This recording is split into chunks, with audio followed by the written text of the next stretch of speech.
Here are a couple of examples where you have to go from name to formula when you're naming ion compound. So lithium has a charge of +1, acetate has a charge of -1, CH3COO-. So if you just decide to use one of each, you know already that it has a +1 for lithium, -1 for acetate. So if you add them up, the overall charge would be 0. So we just need one of each. So you can list acetate ion as this, or you can just do C2H3O2. Iron to phosphate. Iron has a charge of +2. It's a transition metal, and indicated by the Roman numeral, it has a charge of 2. Phosphate is a polyatomic ion with a charge of 3-. And in order to make this a charge of 0 as overall charge, you would need 3 of iron to plus, and you would need 2 of phosphate, which has each individual one has a charge of 3-. That would make iron part as +6 and this anion part as -6. So if you add them up, it would be a charge of a 0.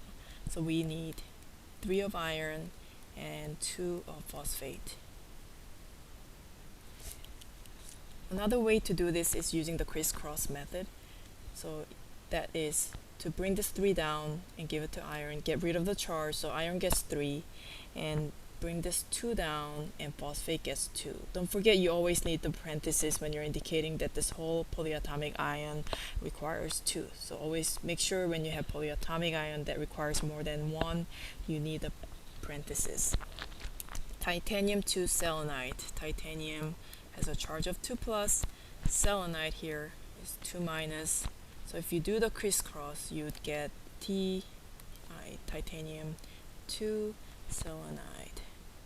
In this case, you can actually simplify it and give the answer as TiSe. So this would be the right form. Calcium bromide. Calcium has a charge of 2+. Bromine has a charge of -1. Even without doing the crisscross, you already know that you'd require 1 calcium, because it's 2+, and you'd require 2 bromines.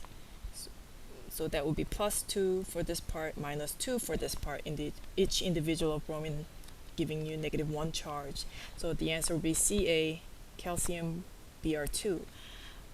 Again, you can also use crisscross. So you can take this 1-, bring it down, give it to calcium, get rid of the charge. So calcium gets 1, and then bring this 2 down, so bromine gets 2. If it only has 1, again, you do not need to show it, so you don't have to list Ca1. So you just write down calcium, Ca, and then for the bromide part, Br2. So this would be the right answer. So why don't you try the rest of the problems?